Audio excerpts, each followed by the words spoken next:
Hello everyone, my name is Rohit Kumar, Faculty of Physics from Surah School, and this is an online platform of Surah School. Today we are going to read our chapter Force and Laws of Motion, and in this chapter we have already studied about forces, types of forces like balanced and unbalanced forces. फिर हमने Newton's के laws भी study किए थे, the Newton's first law which is also called the Newton's law of inertia, and Newton's का second law भी हमने पढ़ लिया है. आज जो हम अपने सेक्शन इस वाले में करने जा रहे हैं वो है हमारे numerical problems which are very must in this chapter. ठीक है, सो हमारा जो फर्स्ट न्यूमेरिकल प्रॉब्लम है वो है our first numerical that calculate the force required to impart a car velocity of 30 meter per second in 10 seconds starting from rest. So यहाँ पे जो सबसे जरूरी बात है पहली तो ये है कि हमें निकालना क्या है, हमें निकालना है फोर्स. ठीक है ना, that we have to find out force. ठीक है, गिवन क्या क्या है, एक तो हमें गिवन है मास ऑफ कार कि जो कार है वो 1500 kg की मास की है. इनिशियली जो हमारी कार है वो रेस्ट से स्टार्ट हुई थी, सो इनिशियल वेलोसिटी यू कितना हो जाएगा 0 मीटर पर सेकेंड हो जाएगा. ठीक है, और कितना हो जाएगा 0 metre per second, and finally कितना स्पीड अटेन कर रही है 30 मीटर पर सेकेंड का स्पीड अटेन कर रही है. कितने सेकेंड के अंदर, इन 10 सेकेंड्स. और हमें निकालना है फोर्स. तो फोर्स का फॉर्मूला हमें पता है कि कितना होता है, F is equal to ma according to Newton second law. ठीक है, तो फोर्स निकालेंगे. मास तो पता है, एक्सेलरेशन का हमें नहीं पता है. ठीक है ना, मास पता है, एक्सेलरेशन का नहीं पता है. तो एक्सेलरेशन कैसे पता चलेगा, फाइनल वेलोसिटी दे रखा है, टाइम दे रखा है, इनिशियल वेलोसिटी दे रखा है. So will apply equation of motion. Equation of motion apply करेंगे. Okay, equation of motion apply करेंगे. v is equal to u plus 80. जैसे ही इक्वेशन अप्लाई करेंगे इनिशियल वेलोसिटी क्या है 0 है, 30 is equal to 0 plus a into t. तो यहां से जो हमारा एक्सेलरेशन निकला that is 3 metre per second square. This is our acceleration.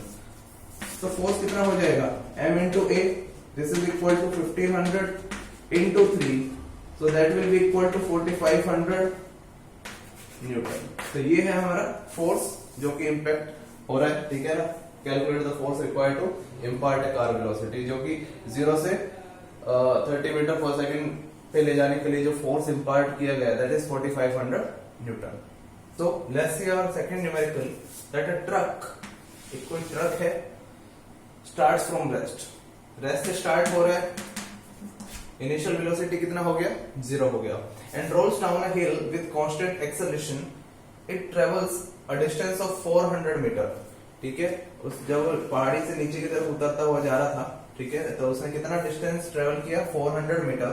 कितने टाइम के अंदर 20 सेकंड्स के अंदर. Find its acceleration, find the force acting on it if mass is 7 metric tons. 7 metric tons मतलब मेट्रिक टन्स को हम KG के अंदर कन्वर्ट कर लेंगे. तो जो हमारा मास होगा वो कितना आ जाएगा 7 इंटू 1000 kg. तो ये हो गया 7000 kg. ठीक है ना, मेट्रिक टन को अगर हमें केजी के अंदर कन्वर्ट करना है तो 1000 से मल्टीप्लाई कर दो, will get the mass in KG. तो हमें क्या निकालना है, सबसे पहले तो हमें निकालना है कि एक्सेलरेशन क्या होगा. फाइंड इट्स एक्सेलरेशन जब वो पहाड़ी से नीचे की तरफ जा रहा है. ठीक है ना, तो यहाँ पे मास गिवन है, this is our mass. Distance given है 400 मीटर, उसने डिस्टेंस ट्रेवल किया है. ठीक है ना, तब उसका एक्सेलरेशन क्या था हमें ये फाइंड आउट करना है. ठीक है ना, उसका एक्सेलरेशन क्या था ये फाइंड आउट करना है. और उसने जो स्टार्ट किया वो रेस्ट से स्टार्ट किया, मतलब इनिशियल वेलोसिटी उसका 0 हो गया. ठीक है, तो इनिशियल वेलोसिटी यहाँ पे 0 है, और टाइमिंग कितना लिया उसने 400 मीटर डिस्टेंस ट्रेवल करने के लिए दैट इज 20 सेकेंड्स. तो इक्वेशन ऑफ मोशन लगाना पड़ेगा हमें यहाँ पे, जिसके अंदर हमारे पास क्या है, डिस्टेंस है, डिस्प्लेसमेंट है, कुछ भी है. इक्वेशन ऑफ मोशन क्या होगा हमारा, F is equal to U T plus half A T square. यहाँ पे हमारे पास डिस्टेंस आ रहा है, time, initial velocity and acceleration. Initial velocity हमें पता है 0 है. ठीक है ना, एक्सेलरेशन फाइंड आउट करना है, टाइमिंग हमें दिया हुआ है और ये भी हमें पता है 400 metre that is equal to 0 plus half into A into timing कितना है 20 का स्क्वायर, ठीक है। तो 20 का स्क्वायर है, ये 400 है, 20 का स्क्वायर में कितना होता है 400 हो जाता है। तो this is 400 is equal to half into a into 400, ठीक है। सो हमारा एक्सेलरेशन क्या हो जाएगा, ये 200 हो गया और एक्सेलरेशन हमारा हो जाएगा 400 divided by 200, that is 2 metre per second square, ठीक है। ये हमारा हो गया एक्सेलरेशन। तो एक्सेलरेशन हमारा कितना निकल गया यहाँ पे 2 मीटर पर सेकेंड स्क्वायर। अब हमें निकालना है कि फोर्स कितना होगा। अगर हमें मास दिया हुआ है तो we can easily find out force क्या होना चाहिए, ठीक है। सो फोर्स होगा हमारा, लेट्स सी, जो हमारा फोर्स होगा वो कुछ इस तरीके से हो जाएगा, F is equal to ma। Mass कितना दिया हुआ है हमें, मास दिया हुआ है हमें 7 मेट्रिक टन, ठीक है ना। तो 7 इंटू 1000 इंटू एक्सेलरेशन कितना है 2 है, ठीक है। तो ये हो गया 7 इंटू 2 कितना होता है 14 होता है, और 1000 that is 14,000 newton. This is our force, ये हमारा क्या है फोर्स है।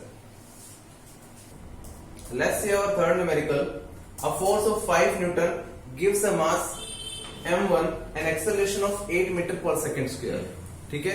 हमारे पास हम मान लेते हैं कि कोई एक बॉडी है जिसका मास m1 है, ठीक है ना। उसके ऊपर मैंने कोई फोर्स लगाया 5 न्यूटन का, कितना फोर्स लगाया 5 न्यूटन का फोर्स लगाया, ठीक है। तो जब मैंने 5 न्यूटन का फोर्स लगाया तब इसको जो एक्सेलरेशन मिला वो कितना मिला 8 मीटर पर सेकेंड स्क्वायर का एक्सेलरेशन मिला, ठीक है। अब एक दूसरा मास था m2, ठीक है, उसको एक्सेलरेशन कितना मिला 24 मीटर पर सेकेंड स्क्वायर का। ये कोई मास है m2, इसके ऊपर भी मैंने 5 न्यूटन का फोर्स लगाया। जब 5 न्यूटन का फोर्स लगाया तो इसका एक्सेलरेशन कितना मिला 24 मीटर पर सेकेंड स्क्वायर, इतना इसको एक्सेलरेशन मिला यहाँ पे, ठीक है। कहा क्या, what acceleration would it give if both the masses are tied together. Tied मतलब अगर दोनों मासेस को इकट्ठा बांध दिया जाए तब सेम फोर्स 5 न्यूटन के द्वारा क्या एक्सेलरेशन होगा पूरे के पूरे सिस्टम का, ठीक है ना। पहले हमारे पास मान लो ये एक m1 मास था, ठीक है ना, ये एक m2 मास था, दोनों अलग अलग थे। इसके ऊपर 5 न्यूटन का फोर्स लगाया, इसका एक्सेलरेशन कितना हुआ 8 मीटर पर सेकेंड स्क्वायर। इसके ऊपर 5 न्यूटन का फोर्स लगाया, इसका एक्सेलरेशन कितना हुआ 24 मीटर पर सेकेंड स्क्वायर का, ठीक है। अब हमने क्या किया, दोनों को बांध दिया एक साथ, ऐसे रस्से से बांध दिया। दोनों के ऊपर मैं क्या कर रहा हूँ 5 न्यूटन का फोर्स लगा रहा हूँ। अब इसका एक्सेलरेशन निकालना है कि कितना होगा, ठीक है। तो लेट्स सी, पहले तो हम इंडिविजुअली देख लेते हैं इन दोनों का एक्सेलरेशन क्या होना चाहिए, ठीक है। तो ये first, this is second. Case first के अंदर, केस फर्स्ट मतलब ये वाला, ठीक है, F is equal to m। तो हमारा एक्सेलरेशन दे रखा है, हमें क्या निकालना है मास m1 निकालना है। m1 कितना हो जाएगा F बाय a, ठीक है ना। फोर्स है हमारा 5 न्यूटन का, एक्सेलरेशन हमें दे रखा है 8, ठीक है। सो कितना निकलेगा ये m1 हो गया हमारा, जब 0.62 kg, ठीक है। ये केस 1 के केस में है। अगर केस 2 का मास निकालू मैं, F is equal to m2a हो गया, ठीक है ना। इसके केस में जो एक्सेलरेशन है वो कितना है 24 मीटर पर सेकेंड स्क्वायर, ठीक है ना। तो यहाँ पे जब मैं एक्सेलरेशन निकालूंगा अपना, तो यहाँ पे एक्सेलरेशन मेरा कितना हो जाएगा, यहाँ पे निकाल के दिखा देता हूँ, ठीक है। 5 न्यूटन का फोर्स लगाया था और इसका एक्सेलरेशन कितना था 24 मीटर पर सेकेंड स्क्वायर, ठीक है।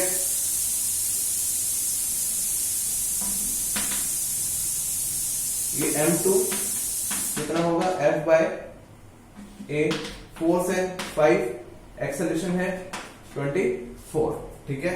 सो m2 कितना हो जाएगा ये 0.20, ठीक है। तो यहाँ पे हमारे दोनों मासेस निकल गए, m2 निकल गया हमारा 0.20 kg। तो हमने यहाँ पे m1 और m2 दोनों की वैल्यूज निकाल ली है, ठीक है ना। एक सिंपल सा फॉर्मूला यूज किया था, F is equal to ma। तो m1 का जो वैल्यू निकला था कितना निकला था 0.62, ठीक है। और M2 का जो वैल्यू निकला था दिस इज 0.62 kg। M2 का जो वैल्यू निकला था वो निकला था 0.20 kg, ठीक है ना। ये हमारे मासेस के वैल्यू निकल गए। अब हमें क्या करना है, अब हमें करना है कि दोनों मासेस को कंबाइन करना है और उसका एक्सेलरेशन निकालना है जब फोर्स कितना लग रहा हो 5 न्यूटन सेम फोर्स लग रहा हो, ठीक है ना।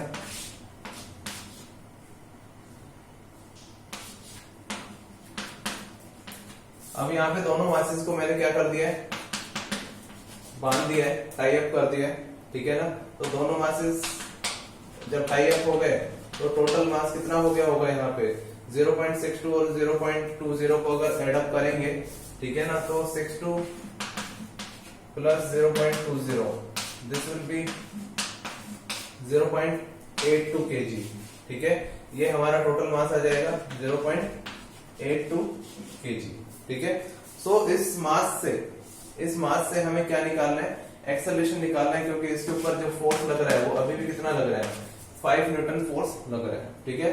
So let's find the acceleration कितना हो जाएगा। एक्सेलरेशन क्या होता है, फोर्स अपॉन मास। फोर्स हमारा 5 न्यूटन है और मास कितना है 0.82, ठीक है। तो यहाँ पे इस पॉइंट को काट दो, 2 जीरो ऊपर चली जाएगी। जब इसको डिवाइड करोगे तो आपका क्या आ जाएगा, यहाँ पे एक्सेलरेशन आ जाएगा। इस एक्सेलरेशन को आप खुद निकालेंगे, ठीक है, कि एक्सेलरेशन कितना आता है। So here are the basic numericals. ये तीनों के तीनों काफी बेसिक न्यूमेरिकल्स थे और ये वाला न्यूमेरिकल काफी इंपॉर्टेंट भी है, ठीक है ना। सो इस वाले न्यूमेरिकल के ऊपर ध्यान दीजिए, ठीक है। बहुत ही अच्छा न्यूमेरिकल है कि जब दोनों मासेस अलग अलग थे तब फोर्स लगाया हुआ था, अब दोनों मासेस को बांध दिया। बांधने का मतलब ये है कि हमने उस मासेस को क्या कर दिया, कंबाइन कर दिया है यहाँ पे, ठीक है। ओके, सो नेक्स्ट लेक्चर के अंदर हम पढ़ेंगे न्यूटन्स के थर्ड लॉ को, ठीक है। In that Newton's third law we will study कि कैसे एक एक्शन का रिएक्शन होता है, ठीक है, क्या इक्वल होता है, अनइक्वल होता है, and will study about conservation of momentum. Okay, thank you.